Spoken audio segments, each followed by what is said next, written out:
clones. What a cheap trick. It's on, people! I saw that movie. I was at the premiere. Get back! Get back! There is no such thing as pot people, is there? You're not my sister. And you're not my sister. Thank God. Don't touch me, I say. Ghastly. You get back. You just get bashed. We must be in some kind of... Now, there's got to be an explanation for this. That is the dumbest damn thing I've Please ever don't heard. shout. Oh, you're such a hick. There's UFO written all over this thing. They're probably relatives. Relatives? Me, that How can they be? Listen to them. They're imbeciles. Now, listen. I think what we ought to do is just calm. I really think no, you're you're not not anymore in in the charge. one- Quiet. We're going to go clockwise, starting with me. Well, how come you? My God, it's me with a bad haircut. Bad. I paid $12 for this. I am going to kick your ass. I like it. I think if we could... Stop it! All right. Who are you and where the hell do you come from?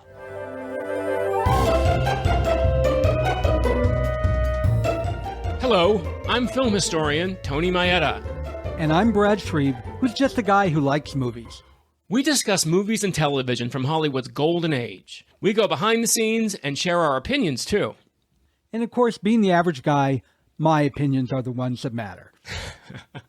As does your self-delusion. Welcome to Going Hollywood.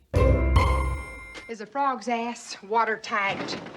Brad, before we start recording, I have one thing to say. Okay. I know how much you want me to, and I know how much our listener wants me to, but I am not going to yodel. I am not going to yodel. No. I'm not gonna do it. I'm not going to yole, yololo. That was actually impressive. I wasn't expecting that. Sister Rose is gonna kick 'em in the little ole. When you told me you were going to start out with something, I had no idea it was going to be a yodel. I've been yodeling all day, and Michael's like, "Are you doing Sound of Music?" I was like, "No, close, but no." Hey, everybody. Well, we are back for, I think, what is really our last episode in our summer series. I'm so sad about that. But I wanted to do one final summer movie because, like it or not, we're winding down the summer, which is really sad for me, especially here in LA, because it's been such a lousy summer. But this is it. This is our last summer movie. So we decide for the next 3 months it's going to be really dark, kind of depressing films. Schindler's List, Seven. In my opinion, this movie is just fun. There are no hidden messages about greed or death. There's no lessons about misogyny. It's just fun for me. Now, I don't know about Brad, but I don't know what Brad's opinion is going to be, but to me, this is big business. We should say that. From Touchstone in 1988, starring, who's it starring, Brad? Two ladies that are pretty well known, and I love and adore both of them, Lily Tomlin and Bette Midler. And some would say Bette Midler, Lily Tomlin, which I think at the time this movie was made, I'm almost certain, yeah, she got top billing for it. Well, actually, the billing was Bette Midler and Lily Tomlin and Bette Midler. It was, I know you can't see, but I have the poster right behind me. And they have both, because they play twins who are separated at birth. Now, before we go any further about this too, I just want to relate a little personal thing about me with this movie. Because when I was thinking about big business, because this was a last minute substitute, we were going to do something else, and I thought, no, let's do a fun one last fun summer movie. But even I have my doubts that this is kind of like a little sliver of a movie. It's not Grand Hotel. It's not even It's a Mad, Mad, Mad, Mad World. It's not this big epic. It's a little fun little bubble of a movie from 1988. And I thought, why should we really do that? And then I thought about my experiences with this movie and how it made me feel the first time I saw it. And, and the reason I want to talk about this is because it got me thinking about movies in general, in a bigger picture. So just indulge me, if you will, Brad and listener, about this, because I first saw this movie in the theater when it came out. Now, we all know how old I am. If you don't, you can look me up on IMDb, ruined it years ago. So, yeah. So there's no subterfuge there. So I saw this. I had just graduated from college, and it was the summer between college and the beginning of your real life, and I don't know about you, but for me, that was a pretty weird summer because, you're just done with this very long period of being a cocoon, and now suddenly you're dealing with life.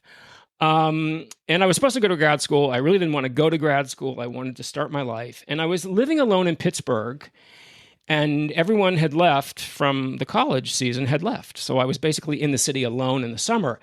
And it was like a somewhat depressing time, a time of reflection.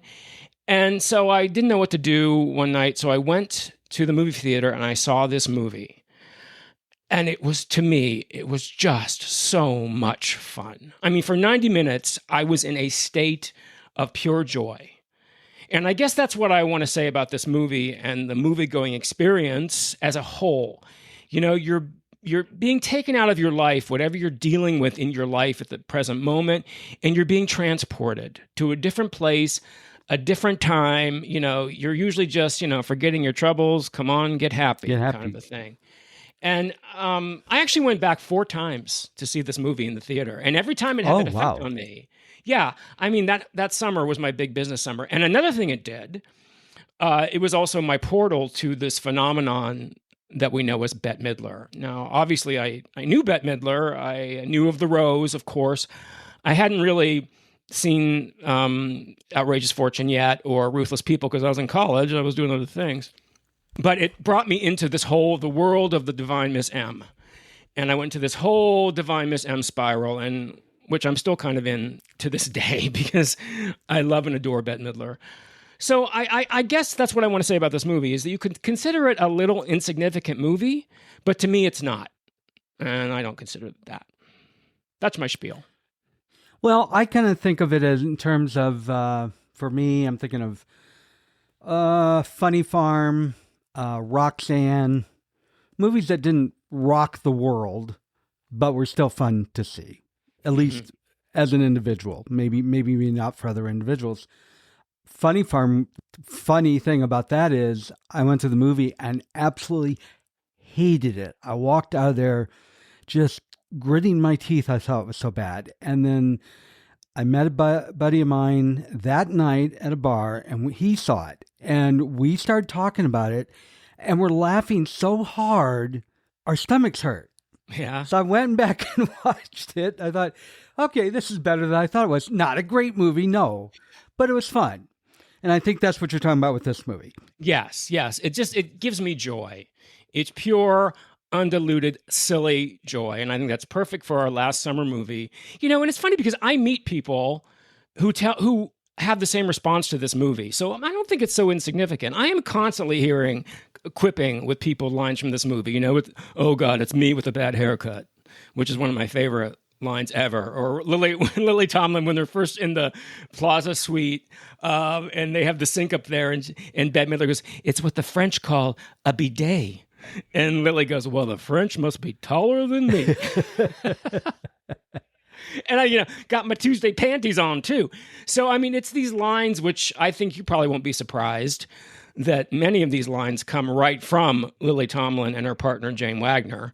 I mean, my God, is a frog's ass watertight? I mean, what do you think? Of course.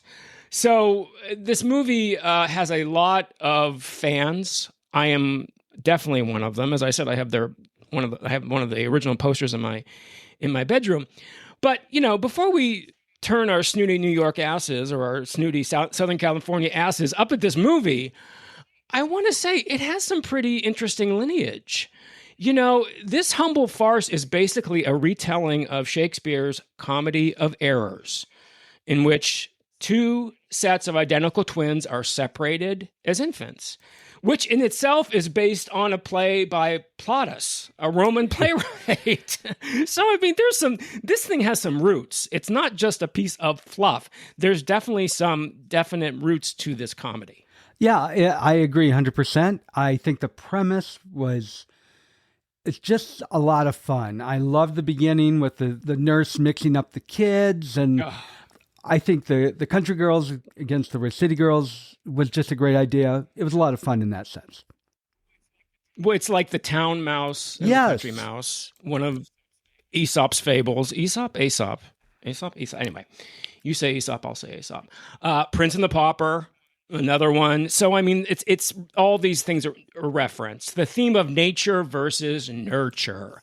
Also, so when you look at it, this little comedy, you can really read a lot into this little silly comedy from 1988. But one of the things I love most about this movie is it gives me a real taste of New York in the late 80s, which compared to the Disneyland it is now is really startling. I always think about kids today who go to New York now, you know, when they're starting out, when they're 22, 23, even younger. And I think about the first time I went to New York out of college, and it was just like this, because it was 1988, 1989. I mean, you know, Times Square, you didn't want to go to Times Square ever, let alone at night. It was even tricky to walk unless you wanted drugs or a prostitute. Yes, exactly. Or go see a porn. You know, that was when you went to Times Square. I mean, even walking in the theater district was tough and tricky. You had to be very careful in the theater district, which now, you know, it's Disneyland, basically. So do we want to give a little background about what this film's about, what the plot of this film is? Sure. We kind of gave it away. This is a rich couple are driving through a rural part of the country, and she goes into labor. So they go to this little country doctor, and she's giving birth. Do you love Deborah Rush as the mother, as Binky? Did you know Deborah Rush? No, I didn't know her. People think she was Catherine O'Hara. People get her confused with Catherine O'Hara. She's not. She's a wonderful comic actress in her own right. She's a fantastic comic actress. I think because I kept looking at her trying to figure out who it was, and I think I was thinking of Catherine O'Hara. Because I'm like, who is that? Who is that? Yeah. So anyway, they have to go to this country doctor. At the same time, this country couple, the wife comes in and she's in labor. And lo and behold, both women have twins. And it's kind of chaotic. And the nurse, quick and easy, the nurse she switches them. She puts one twin with the wrong twin and the other twin with the other twin. So instead of two... It's an older nurse. Yeah, so it's... Older nurse, kind of scatterbrained. Yeah, she's scatterbrained. There's a lot going on. Yeah. So you end up with, instead of two Bette Midlers and two Lily Tomlins, you end up with two Lily and Bettes. And the rich couple go back to New York, where the girls, I guess, take over the business. And the other two stay in, what's the name of that town? Something Holler, I think. Jupiter Hollow. Jupiter Holler, yes. Well, hello, Jupiter Hollow. We know you're doing fine. Okay. I'm not going to sing anymore, I promise. If you didn't take a guess, eventually they all meet up. And comedy ensues. At the Plaza Hotel. I love how Sadie, Bette Midler's character, says, staying at the Plaza Hotel. It's so wonderful because, yes, they're one twin is completely a fish out of water in the other one's environment. And, yes, they all meet together because the rich twins...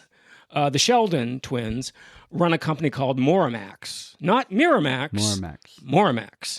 Moramax. And they are in the process of taking over the factory that is in Jupiter Hollow, and they're going to do strip mining and just, you know, rape the land, basically. So the country twins come to New York City to kick some snooty New York City ass and stop this from happening. And they come up against the city twins who are running the company. And that's how madness ensues. And of course, there's all kinds of mixed identities. It's a comedy of errors, is what it is. And that's basically what it is. And it's a hell of a lot of fun. I think I want to say that, you know, in my opinion, I think Bette Midler and Lily Tomlin are like a dream team. I think it's so funny they never really... This is the only time they've ever really worked together, and they've ever worked together in a film.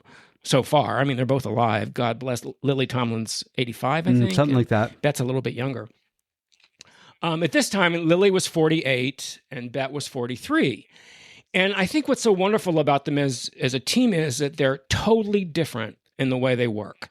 Bette is performative, the big eyes, the takes. My favorite entrance in movie history is when that elevator door opens and Bette Midler's head comes up and her eyes open wide and then they close and she exits the elevator. She's so broad. She's so big, but that's what's so wonderful about Bette. Everything is big and broad and overdone, but so well done that you don't think it. It doesn't occur to you that, that's too much, because it's the style. And Lily is character. Lily, for people who don't know Lily Tomlin is a brilliant, brilliant character comedian. I've seen 2 of her one-woman shows. One of them, The Search for Signs of Intelligent Life in the Universe, is a brilliant one-woman show in which she plays all different kinds of characters. But when you think about all these great touches that Lily puts in her characters of Rose, she's got the shoulder pads that keep falling, splitting the gum in 2 when they're in the limo with Fabio, the snake bracelet, pulling up her culottes. Don't you love those culottes that Rose wears? The country Rose wears. It's so they blend really well together, though. I mean, that's the thing. Their different styles really merge very well. What do you think? They did. I have a challenge with Lily in this. First of all, I want to talk about Bette. The Bette in this remind me a lot of Bette in Ruthless People, which is a movie I absolutely love. I don't think the general world loves it, but I love it. Oh, I love Ruthless. She's a totally different character, but again, she's big and bold. I think it's hard for Bette not to be. Yes. Jim Abrams said, who directed this film, said you have to let Bette be big and bold. He also directed Ruthless People with the Zucker brothers. You have to let Bette be big. That's what the people want to see. And I would agree with that. Sorry. This one's going to hurt me because I love and adore Lily Tomlin. Just love her. I thought she played the rich sister well. Awkward, didn't really want to be there. Her portrayal of the suspicious country sister did not land for me. It felt forced, almost like she hadn't quite figured out what her character was supposed to be beyond the accent and the attitude. Of all the characters, she's the one that I just didn't feel was right. I don't think it was played well. No, I agree with you. It's funny because I was thinking, okay, when it comes to the sisters, Rose Ratliff, probably you're right. That's the country Rose is probably the weakest of all the 4, and I think that Sadie Ratliff. I'm sorry, this is very confusing. Rose Sheldon, the city Lily Tomlin, is probably the most rich character, the richest characters. Bette is doing the Divine Miss M. When she's City Sadie, she's doing Divine Miss M, and she's brilliant. Nobody does the Divine Miss M better than Bette Midler. And then she's very funny, I think, as the country Bette as well. Let's just call them the country Bette and the Lily Bette. Thank you. I was just going to use their last names, but country Bette, Lily Bette is better. Yeah. Better. I think that even though they're both named Rose and Sadie anyway, I think that it's a fine characterization. There's not much to it. So I really think that each actress has their specific strong characterization. And I absolutely agree with you.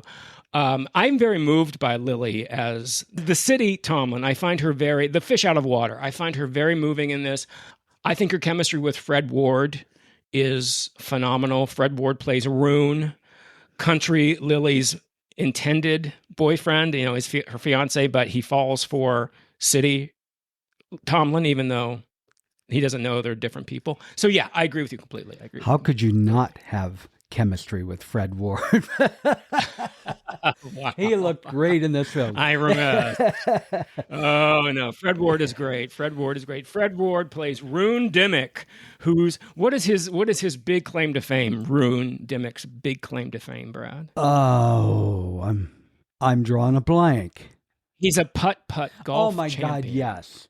And it was a big event. Yes, I'm trying to remember who sponsored big it. Event. It was funny. It made me laugh. And the putt-putt golf course he was at for the big tournament was clearly in Southern California because it was called Palms. But let's not try to be sensible about where things are in this. So Jupiter Hollow is somewhere allegedly in like West Virginia. And having just been in West Virginia where strip mining is a real thing, that's very true. And of course, the rest of the film takes place at the Plaza Hotel. Another reason I love this movie is it gives you a real dose of the Plaza in its heyday when it was still a hotel. Now, there's parts of it that are still a hotel, but now mostly it's residences. But what I love about it is you get to see that. You get to have that feeling of it, even though much of this movie was not shot at the Plaza Hotel. It was shot on a set at Walt Disney Studios in Burbank, because the Plaza was like, no, you can't shoot here. The exteriors are obviously the Plaza, and the Palm Court and things like that are the Plaza. But the rest of it was a set in Burbank. But I still get real Plaza Hotel vibes, which I love. I love that. Wonderful. So this film was directed by Jim Abrams, who I think, Brad, as you know, is responsible for a film that we kind of talked about not too long ago, kind of in reference to another film. He and Jerry and David Zucker are the geniuses behind Airplane, yes, and The Naked Gun and Hot Shots. And this was his first solo this film. is when they all branched out on their own. They all branched out on their own. He said because Jeffrey Katzenberg, who was running Disney, said, you got to do something on your own, buddy. You just got to, because otherwise you're never going to. Yeah, and I do want to emphasize that as far as is understood, unless something happened behind the scenes that nobody knows about, the three of them splitting up and going their separate ways was not a negative thing. They just all were ready to do their own thing. Well, they've done some amazing films, but yeah. It was time for them to step out on their own. And, Abrams admitted to being basically terrified when he realized he was going to have to do this on his own. I would think so. She wanted me to give a little bit of backstory of this movie, because even big business has a backstory. There's always a story to everything. That is why the historian is here. That is why the historian's here. And to keep the regular guy in line. So I've read... I don't know if you've read this, but I have read that this film was originally written for Barbra Streisand and Goldie Hawn. Now, yes, I did. Okay, I'm sorry. Goldie could be all right. I can't see Streisand. Can you see Barbra Streisand milking a cow? I mean, come on. No. I've only seen that once. I have never seen that anywhere else. And I got to tell you, I am sure there are many films that were happening in the 70s, in the 80s, that people were saying, oh, I'm writing this for Barbara. I'm writing this for Goldie. They have no knowledge of it, I guarantee you, because, in my lifelong education, my lifelong study of Barbra Streisand's life, I have never, ever seen a reference to this film, Big Business. Clute, yes. She admits she turned down Clute. She admits she turned down Cabaret. I never saw nothing about Big Business. I'll say right now. There's truth to it, and she did look at the script. Barbara would definitely have put it down and said, no thanks. Well, the script was different. Plus, at this time in her career, I mean, this was right after she had just filmed Nuts. Yentl was over. She just filmed Nuts. She was really beginning her decades-long quest to make The Normal Heart at this point. So I don't think she would be tempted. I just don't believe it. I'm sorry. I don't. Yeah. It just doesn't make sense to me. And also because we forget that at this point, Bette Midler was Ms. Disney. I mean, come on. Remember, this was after Down and Out Beverly Hills brought her back after the horror of Jinxed, and then she did Ruthless People, which was even bigger. Outrageous Fortune, bigger. So Bette was hot, and those were all Touchstone films. Touchstone is the adult division, if you will, of Disney. And Bette Midler was Ms. Disney at this time. So she had a very fruitful relationship. She had a 3-picture deal, this one, and then she did Beaches, which was a huge hit, and she did Stella. And so I really have a hard time believing that original casting, but maybe. I just think that because Abrams had worked with Bette on Ruthless People right before this, it makes so much more sense that this film was designed for Bette. Now, I also read, and in fact, Jim Abrams said that for the Lily part, they actually approached Candice Bergen. Did you ever hear that? No. Yeah, so I go back and forth with Candice Bergen. Sometimes I think she's really good. Sometimes I think, Candice. But I think that he had seen Lily in search for signs of intelligent life in the universe, which she was doing sporadically at this point. And like many people, he was just blown away by this incredible talent of Lily Tomlin. And he's like, no, we got to get Lily. So it brought them together. The first script that Abrams got, he said, was a little heavy. It was by a writer named Leslie Dixon, who had written Outrageous Fortune. So there's another Bette Midler connection. But he said he really wanted to do this film. And so basically the eventual script was credited to Mark Rubel and Dory Pearson with, as I said before, a hell of a lot of doctoring by Lily Tomlin and Jane Wagner. Because you're just not going to, I mean, who else is going to come up with, have you got your brains and your balls in your briefcase? Have you got both your brains and your balls in your briefcase? You know, is a frog's ass watertight, like I said before? So that's Lily Tomlin. And he discussed, when he was working with Bette on Ruthless People, he said he realized that you have to let Bette be as big, as I said before, as big as she's going to be, because that's what people want. And so this was a lesson to him, as he admitted it. It was a lesson to him to direct this film, because he was really he was his first time solo directing. I think he did a great job. I think he did a really great job. Well, yeah, certainly for the first time. I agree. So this, I think what's also important to point out, two things. But before I go there, I want to talk about the rest of this cast, because we have some really great people in this cast. We just talked about Fred Ward. For people who don't know Fred Ward, he was in The Right Stuff, Henry and June, Silkwood. He's usually a dramatic actor, but he's wonderfully funny in this and wonderfully sexy in this film. Edward Herrmann, Brad, the return of... Yes. The friend of the pod, Edward Herrmann, who we just talked about in St. Elsewhere. Edward Herrmann plays Graham Shelbourne, who is the flunky of the city, Lily and Bette, pretty much. You know, he's wonderful in this. I love him. There's something about him which is so much fun. He and the actor Daniel Jarrell plays Chuck. He's a British actor, and he's in Chariots of Fire. He was in 84 Charing Cross Road. They're a couple. We have a little gay thing here, which I don't think is overplayed. I think it's played, it's a little stereotypical, but especially when they meet Fred Ward.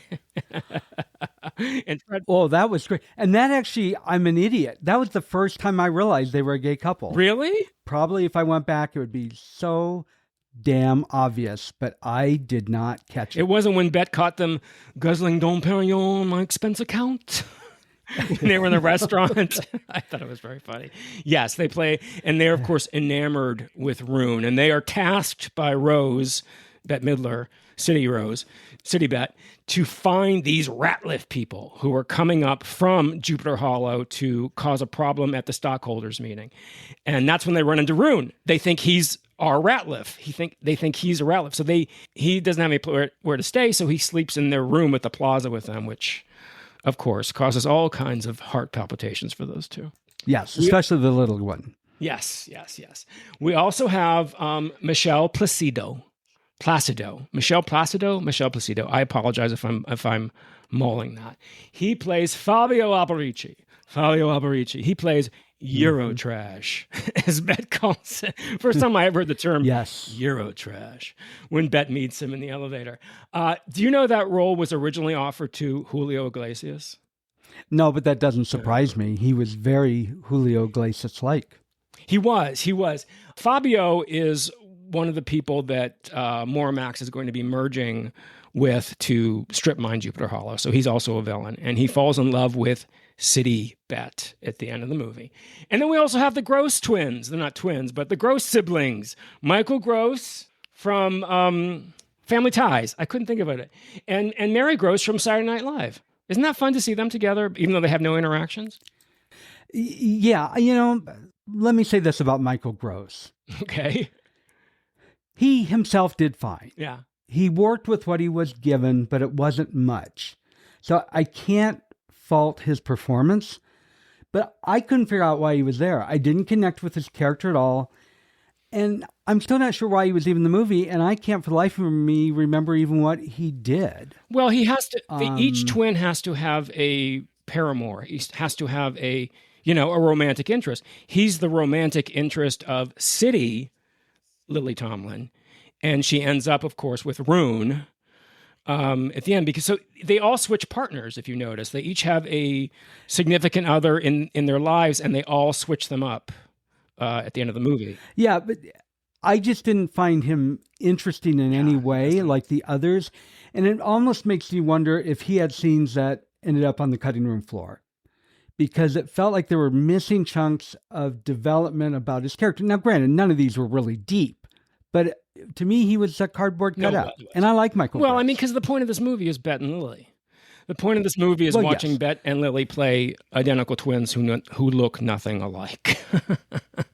You know what I mean? It doesn't occur to them as they're growing up, you don't look anything like me. You've got red hair and you're kind of short and I'm tall and lanky. But, you have to suspend your disbelief. Abrams said that. He said, if you set the rules early enough, audiences will buy into it. They will buy the fact that these twins, air quotes, don't look anything alike. Well, they never said if they were identical twins or fraternal twins. True. That's very true. That's true. Yeah. And you talked about this was about the two ladies. Oddly enough, I found myself more engaged with the supporting characters. You did? Tell me. Well, yes, tell me. To me, they felt better written. They felt better acted. To me, they were all more fun to watch than the two leads. And I adore the two leads. Really? So don't get me wrong there. Uh-huh. To me, they should have been the heart of the film.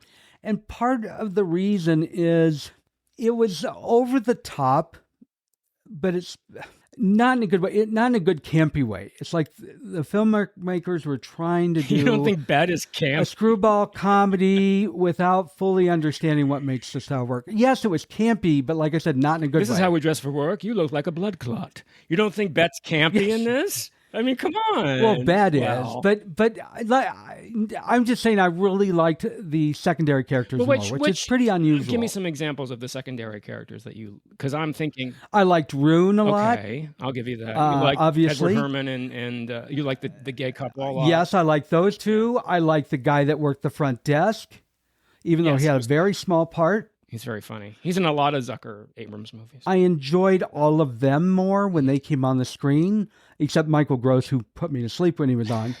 I like the beginning with the parents and the labor scene. I thought that was so beautifully done. Yeah. Granted, it was a different tone than the rest of the movie, but I liked that well acted, and I expected a change of tone, of course. And it was actually very silly and very funny. That was really a campy over the top. Mm-hmm. And it worked. The rest, okay. Okay, well, that's a take. I happen to like the two leads the best. I mean, I love the supporting cast in this. I think when you have an actor the stature of Edward Herman playing this silly Graham, this kind of flibberty-gibbet, fly-by-flighty Graham character, and then you have Chuck. This actor, the actor who played Chuck was actually in an episode of Sex and the City the first season, in which he plays a real prick, a reprehensible character who's a friend of Biggs, and totally different. I mean, these are some heavy hitters. This is true. Michelle, and seeing Edward Herman in this role after seeing him in St. Elsewhere was surreal. Well, that's what you do, though. It was great. It was great. Cast dramatic actors who can handle it, because comedy is, dying is easy. Comedy is hard, as we said in Mad, Mad, Mad, Mad World. You want people who have the chops to do this. Fabio Alberici, Michelle Placido, and I'm sorry if I'm mauling his name. He's an Italian TV and film actor. He did a film called Ernesto right before this. It's very famous. It's a gay film. It has, if you know anything about it, you know it from the cover, because it's basically him with his arms around this person, this man, and all you see is the man's bare ass. I mean, it's really out there. I remember when I first started working at Video West, seeing that film cover, I was like, holy shit, I gotta watch me Ernesto. I gotta watch that. I think what's important too to point out about this movie, other than the fact that, as Abrams said, Abrams does a lot of big wide shots. He said, you have to do that because when you have actors, i.e. Bette Midler, who are being so big, you can't come in for close-ups. You have to frame it like it's on a stage. And much of this film is framed on a stage. It's also framed like it's on a stage because of the special effects. A very important thing about Big Business is it was one of the very first films to use CGI. I think that Who Framed Roger Rabbit was the first. I might be wrong about that. I didn't have time to research that. I apologize if I am.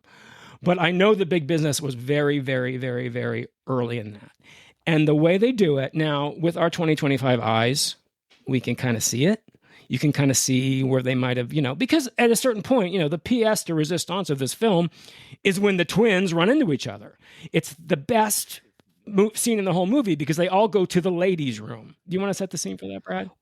I have something to say about the CGI in this film. Okay. And I'm trying to get your... Remember, it's 1988 and brand new. I know. Actually, I was really impressed because knowing that it was 1988, I was expecting to look terrible. And I was watching closely for that reason. And I was like, wow, they did a damn good job. They did a fantastic job. The split screens, Hollywood had been doing split screens for years. So that wasn't that difficult. It's a lot better than the ones they did in The Bewitched. Well, television, Disney budgeted film. So let's just remember that. What is fascinating about those split screens is when they cross. Lily will go in a door and close the door, and then the other Lily will come out of the other door, and then Bette will cross in front of her. It's that. That's what's interesting. It's not the Patty Duke show with Patty on one side and Patty on the other, and the line between them. They cross over each other, which is really impressive when that happens. That happens a lot in this movie. The bathroom scene, which is the final scene where all the twins meet each other and everybody figures out what's going on.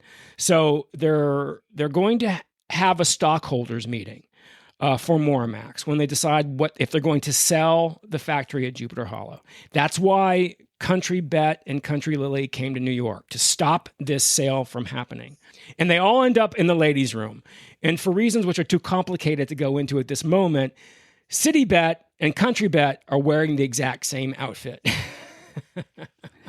Because it gets sold in the hotel store, which I thought was so great. I love that dress too. So we get a Lucy Harpo moment. We do because they all go into stalls in the ladies' room at the Plaza Hotel.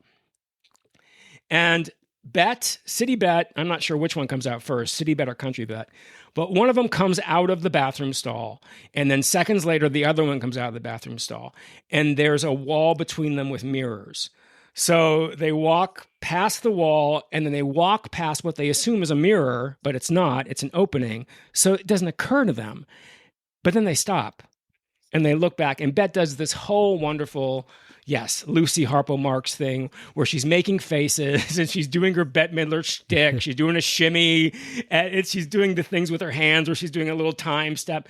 It's so funny. And then she finally reaches out and grabs the nose of the twin, and they scream, and they realize this ain't no mirror. This is a real person. And then the other two twins Lilies come running out of their stalls, and they all start screaming. And this is what's genius. They all start circling around each other, and it looks really great. If you look really closely, you can kind of see it, but don't look closely. I'm also watching it on a remastered DVD. If I was watching it in a movie theater, I wouldn't notice it. It's wonderful. The technical expertise that made that scene happen is fabulous. Well, yeah, if Star Wars was made today, people would laugh at it. Well, but it was incredible at its time. You got to put that in perspective. If that was made today, I would have been impressed. Yeah, I'm still blown away by it in my 2025 eyes. I'm blown away when I see these special effects. I'm blown away by the fact they were able to achieve this and make it look so seamless and believable. It really is believable. So the twins realize that they're mismatched, and they go to stop the merger from happening, or for the company from buying Jupiter Hollow Factory. But they realize they can't have the one who wants to sell it, the evil one, City Bette, doesn't want, obviously. So they have to lock her in a closet. And so Country Bette has to pretend to be City Bette City Bet, yeah, that's right, City Bet, to stop the sale. Because this whole time, City Bet has been telling them, the shareholders, they need to buy this factory. So they've got to change their minds. And she doesn't know what to do. So what does she do, Brad, that allows her to pretend to be City Bet? Do you remember? You're asking me these questions and I'm drawing blank. She channels... I did see this, folks. She channels Joan Collins. Because oh God, yes. Country Bet is obsessed with Dynasty. And she was just watching the scene where Joan Collins was in front of the board of directors, and she said, if you don't vote the way I want you to, I'm going to fire you and replace you with a board who will vote the way. So that's basically what Bette does. Can't believe I forgot that's who she was channeling, because do you want to know what I was thinking about the whole time she was trying to copy Joan Collins? What were you when Joan Collins was kind of making fun of her persona and was sucking down a chili dog on Will and Grace. Because it kind of yes, fit she's definitely Country Bet. No, it did. But she channels Alexis. She channels Alexis from Dynasty, Joan Collins from Dynasty, and she says, and if you don't vote the way I tell you to, I'm going to fire y'all and replace you with a board who will. And, of course, at the end of the day, it's taken care of. There's a beautiful, moving speech from Country Lily, or from City Lily, and it saves the day. Of course, they don't sell. Everybody's happy, and they all leave the plaza at the end. And the movie actually first ended that way, with each of them coming up with now their new paramour, the new person they're really suited for. You know, City Lily goes off with Rune. Country Bet goes off with City Bet's ex-husband because they have a connection. And they all pair off together, and it originally ended that way. But Jeffrey Katzenberg said to Abrams, you need a button. You need something to end this. You need a button. A button is something which emphasizes a point. You know, you need a button at the end of this movie. And throughout this movie, there has been an indigent, unhoused, whatever word you want to use, man wandering around the plaza. He's messy. He's filthy. And at one point in the movie, he says, there's two of everybody in there, or something to that effect. Well, if you stand here long enough, you see yourself come out. Something like that. Yes. I want to talk about him because he and another character I would have liked to have seen more of. The limo driver. Oh, he was great. Because the limo driver, I didn't want to see the limo driver be, I can't think of his name, the Harlan driver on Arthur. I didn't want to see him that much, but I felt like he obviously had watched these women grow up, because it's hinted that he's been with them for years. Yeah, he has a young character in the 40s episode. He's the young Harlan is in the 40s episode, and then yeah, and I think he could have been a little more fun. Now they did have the scene where he yelled at them, "Answer the damn phone." Yes, which at first I thought that's not right, because Midler, her rich character, would never have tolerated that. And then I thought, well, wait a minute though, because they grew up with him. And I think that should have been emphasized, because that really took me. I'm like, no, he would never have done that, because it was country Midler, but if it had been rich Midler, I thought, oh no, she would have told him he's history. Mm-hmm. But then I remembered, no, he's been a part of their lives, and that would have connected a little more. And I think he could have been more a part of what was going on. Granted, I know it had a lot of characters, so it would have really made this cast huge. But I would like to have seen that. The other one is the indigent guy. I think he could have been more, still been the side character that he is, but he could have been watching more. We could have seen his face more, like seeing people coming out and just the shock. And it was almost like he was placed in to say these couple of lines here and there. Almost like Vera on Alice. Well, I don't know. I wouldn't say that. Well, no, I'm kidding. What I was going to say is that when the movie ended, it ended with just the four couples going off together, and that was the end of the movie. But Katzenberg said, you need a button here. You need something to really lift this off at the end. So they took that character of the homeless man, of the indigent man who kept saying, there's two of everybody in there, and they brought a twin in for him. Yes. So they all went back to New York, back to the plaza, and shot that one scene at the end where the homeless man's clean, businessman twin comes out of the plaza and they see each other, and that's where the movie ends. Yes, and that was a nice touch. That is a nice touch. I agree. And that was cute. Katzenberg was right. He did need that button, and that button was perfect. So I think that we need to talk about now how did this movie, do you have stats on this movie, Brad? How did this movie perform? Yeah, it was a touchstone film, as we said, from 1988. The budget for this film was $20 million, and it grossed $40 million. Now, something I've been thinking about, when they say grossed, are they talking about marketing, or I think marketing's separate, isn't it? Well, you mean You mean the budget? The budget's the budget's included. Oh yeah, yes. I'm sorry. Remember, yes, I I'm sorry. remember I said to you, no, it's not. Remember when I said to you, if you want to figure out if a film's a hit or made a profit, you kind of have to double the budget. Because that doubling is the marketing, that doubling is the publicity, that doubling is all the post-production stuff film has to go through. Now, that's not exactly right.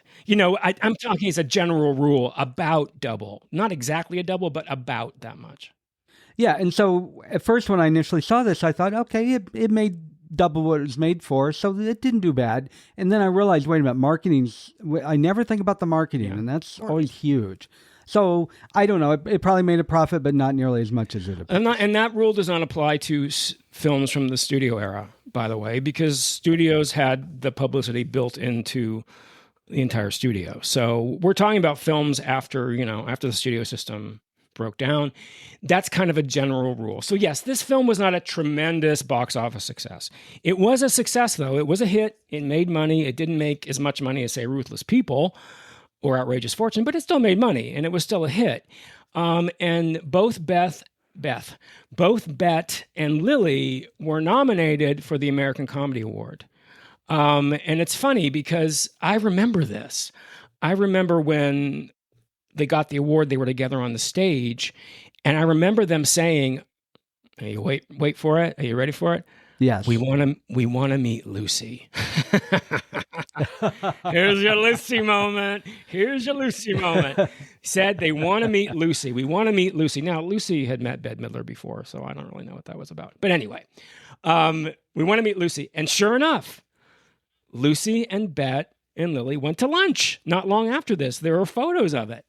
And it's great because that's awesome. Lucy died 1 year later. So It's amazing that they had this opportunity to say, we want to have lunch with Lucy. We want to meet Lucy. And they got to meet Lucy. That's my memory of that. And I would love to have seen the three together. What a trio. Yeah, the pictures are... Now, Rotten Tomatoes, the critics gave it a 52%. Obviously pretty lukewarm there. The audience liked it a little bit better, 69%. I will say I'm more in line with the critics. Mm-hmm. My background with this story is after you said you wanted to do this film, I thought, I think I've seen that. And I think I told you that. I said, I think I saw it, but I don't remember a thing. Yeah. And I did see it years ago, and it completely wiped from my memory. Mm-hmm. And I asked Maurice, did I see this movie? He said, you absolutely hated it. I said, oh no. I'm going to come out like an asshole because I halfway remember that. When I rewatched it, it did feel totally new to me. Mm-hmm. I didn't hate it. I will say that, but I wouldn't say I liked it either. It was just a Sunday afternoon, flipping through the channels. Oh, there it is. Yeah. Let me watch that. I get that. That's what it was to me. I get that. And you know what? That's I don't expect everybody to have the personal reaction. As I tried to say at the beginning of the episode, there are movies, everybody's experience with a movie depends on what they're going through in their life. That's what's wonderful about movies. Movies can either confirm something you're feeling at the moment, or they can make you forget something you're feeling in the moment. Sometimes you need a real escape. At that point in my life, I needed the lift. I needed the escape. I kind of need it now too. I think we all do. Or most people. And so that's what's great about movies. That's what's great about these experiences is they're individual. So I wouldn't expect you to have the same kind of emotional kind of love I have for this film, because when I'm watching it, I'm thinking this is really silly little sliver of a movie. Despite the fact I love Lily, I love Bette, I can see what you're saying. For me, I have a personal feeling for this movie that is totally mine and individual. So I would never expect that. But I'm glad that you enjoyed it, at least. Yeah, I did. I mean, there's always, I'm thinking of one of Bette's, I'm sure it was a flop, Isn't She Great? Yeah. Where she plays. Okay, backwards. I actually like that movie. It's a terrible film, actually. It's kind of dull. But I liked it because I thought she and Nathan Lane really worked well together. And I liked their carefree attitude, get up and drink in the morning, but they didn't really act like alcohol. I liked all that. Yeah. It's a fun movie for me to watch, but I don't think most people would have liked it. So I kind of get where you're coming from there. This is better than that, I will tell you for sure. Let me tell you my challenges with it, because I already kind of told you that I thought as a screwball comedy it didn't really work. Mm-hmm. I really got a kick out of the Rich sisters. Those two I really liked. They had great energy. They were fun. The country sisters, they didn't feel that enjoyable to me. They felt too caricature. Mm-hmm. I'm sorry, I drank coffee earlier. I'm having a hard time saying these words. Their clothes were kind of cartoonish, and it wasn't like the whole film was cartoonish. It was too cliche and too on the nose to me. So those were some of the challenges I had with this. And that's probably, I think I really did not enjoy the country sisters nearly as much as the city sisters. That makes sense. And because I love ruthless people, I think Bette just plays a rich, crazy woman much better than she played the country woman. It didn't land with me at all with her doing that. No, and I know she was supposed to be a little, because she was sisters of the other Bette, she was supposed to be a little more. She was a little rougher, yeah. A little more of a city, yeah. She was a fish out of water when she was in the country, yeah. She was in the country, so I get that. It just didn't work as well for me. I think she has real charm as country Bette. I really do. I love it. I mean, when City Bette goes, "Oh my God, it's me with a bad haircut," and she says, "I paid $12 for this." I mean, there's a real charm to her. I feel. I think she's successful in both. I think Lily is very successful as the fish out of water city Lily. I keep calling her Silly Tomlin. Well, she would probably be fine with that. I think she's great as the city Rose. Yes, I think she's wonderful, touching as a city Rose. Yes. I agree with you. Country Rose, although I think, is a frog's ass watertight. Some of the things she says are very, very funny as Country Rose. It's not as effective as she is when she's City Rose. So yeah, but we're nitpicking here. I mean, this is a farce. This is a farce that you just gotta watch it and say, I'm going to have a silly time. I think it's really kind of sad that they don't. Well, I think it's very sad Hollywood doesn't make a lot of movies anymore that aren't superhero movies. Don't get me started. But this kind of mid-level adult comedy farce just doesn't exist anymore. It's not a huge budgeted film. It was a mid-level budget film, just a fun time. And I can't remember the last time I went and saw one of these in a theater, which makes me really sad because it'd be nice to have them back. It really would. And I started earlier and I said I loved the premise, and I did. I think the premise was fantastic. I love the bones of this story. Well, thank Shakespeare. I would really, I'll think well. Think Platus. But I'd love to see someone remake this with sharper writing and a more grounded tone. Oh, okay. Well, there you go. But still be campy. I think it would be a great movie. I think it was really the writing and the directing. I'll give Abrams a pass on it because it was his first by himself. I'm sure he's relieved that I said that. Well, he's passed on, so I don't think he'll mind. Well, he's looking down and smiling on me now. Well, Brett, is there anything else you want to say about the podcast or anything else? I said my piece about the movie. It's okay. Go see Ruthless People if you haven't seen it. To me, it's Bette or top. Plugging another movie. Because you know what? I said I don't think people liked it that well, and you were trying to correct me. This is a lot like What's Up, Doc? I asked people about this movie, and they have no clue as to what I'm talking about. Really? Yeah, I don't know what circles I'm in. Ruthless People. Ruthless People. Well, it's a very 80s film, I mean. Yeah, it is very 80s. It is very 80s. So anyway, yes, listener, if this is your first, second, or third time listening and you haven't subscribed, please click. Actually, it's not subscribe anymore. It's called follow. Click the follow button. And if you've been listening to us, We would love to have you rate and review the show. We got 2 new reviews, and I'm sorry, I was going to read part of them off so I could thank the individuals, and I'll have to do that the next time around. Oh, that's great. I love hearing that. I haven't seen him yet. Oh, I can't wait. Yes, next time we're going to mention. That's great. Well, Brad, looks like I got my Tuesday panties on, so that means there's only one thing left to say. But I'm not going to say it. I'm going to yodel it. No, I'm kidding. Let's not say goodbye. Let's say ole, ole, ole. No, before you yodel again, let's say goodbye. Goodbye, everybody. Apologies.